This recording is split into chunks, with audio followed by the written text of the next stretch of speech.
नमस्कार, मी प्रिया रेसिपी मराठीमध्ये तुमच्या मनापासून स्वागत। आज आपण महाशिवरात्र स्पेशल साबुदाणा थालीपीठ कशी बनवायचे हे पाहणार आहोत। हे फक्त 10 मिनिटात बनून तयार होते आणि खायला त्याची टेस्ट इतकी भन्नाट अशी लागते ना। साबुदाणा थालीपीठ कडक न होता अगदी मऊ असे तयार होतात। तुम्ही ते बघू शकता, हे थालीपीठ किती मऊ असे झाले आहेत। तुम्ही या महाशिवरात्रीला ही रेसिपी नक्की ट्राय करा। तुम्हाला जर अशाच नवीन रेसिपी पाहायची असतील तर YouTube वर प्रियाज रेसिपी मराठी चॅनलला पटकन सबस्क्राइब करा। चला तर मग स्टार्ट करूया आज आपल्या छानशा रेसिपीला। थालीपीठ बनवण्यासाठी इथे मी साबुदाणा रात्रभर भिजवून घेतला आहे। तुम्ही ते बघू शकता, हा पटकन मॅश पण होत आहे। अशाच पद्धतीने आपल्याला साबुदाणा भिजवून घ्यायचा आहे। आता यामध्ये मी 4 उकडलेले बटाटे आहेत, त्याची साल काढून ते मॅश करून घेतले होते, ते घालून घेऊ। तसेच चवीनुसार मीठ, हिरव्या मिरचीचा ठेचा आणि शेंगदाण्याचे थोडेसे जाडसर मी कूट करून घेतले आहे, ते घालून घेऊ। आता हे सर्व व्यवस्थित असे एकजीव करून घ्यायचे आहे।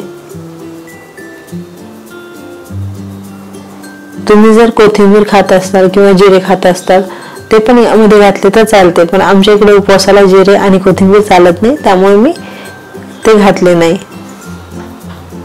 आता इथे माझं व्यवस्थित असे मिश्रण एकजीव झालेले आहे। याचे थालीपीठ बनवून घेऊ। यासाठी यामध्ये छोटासा पोर्शन घ्यायचा आणि तळहाताच्या साहाय्याने अशा पद्धतीने आपल्याला त्याचा गोळा करून घ्यायचा आहे।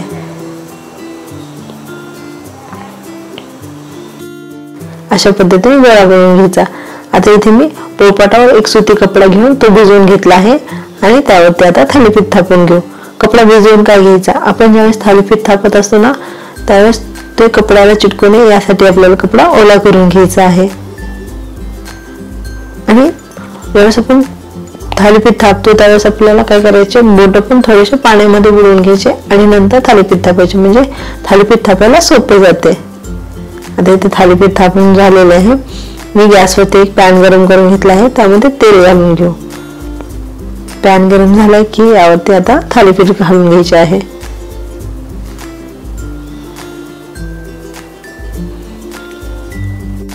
इथे 2 मिनिट झालेले, मी एका साईडने थालीपीठ भाजून घेतलेले। आता थालीपीठ पलटायचे, यावरती झाकण ठेवायचे आणि 2 ते 3 मिनिट आपल्याला दुसऱ्या साईडने पण भाजायचे आहे। इथे साधारण 3 मिनिट झालेले आणि दुसऱ्या साईडने मी थालीपीठ भाजून घेतलेले। आता आणखी एक वेळेस थालीपीठ पलटायचे आणि झाकण ठेवून अशाच पद्धतीने दुसऱ्या साईडने पण भाजून घ्यायचे आहे। झाकण ठेवल्यामुळे काय होते ना, थालीपीठ व्यवस्थित वाफवले जाते आणि ते व्यवस्थित भाजले जाते। आता इथे माझी थालीपीठ व्यवस्थित अशी भाजून झाले, हे मी काढून घेते। आणि थालीपीठ काढत असताना अशा पद्धतीने जाळीच्या प्लेटवरतीच काढायचे। त्यामुळे काय होतं ना, थालीपीठ मध्ये जो क्रिस्पपणा असतो ना तो टिकून राहण्यास मदत होते। आता या ठिकाणी मी तुम्हाला आणखी एक थालीपीठ बनवून दाखवत आहे। बोटाच्या साहाय्याने अशा पद्धतीने थालीपीठ बनवून घ्यायचे। आता इथे मी तुम्हाला थालीपीठ झाकण न ठेवता भाजून दाखवणार आहे।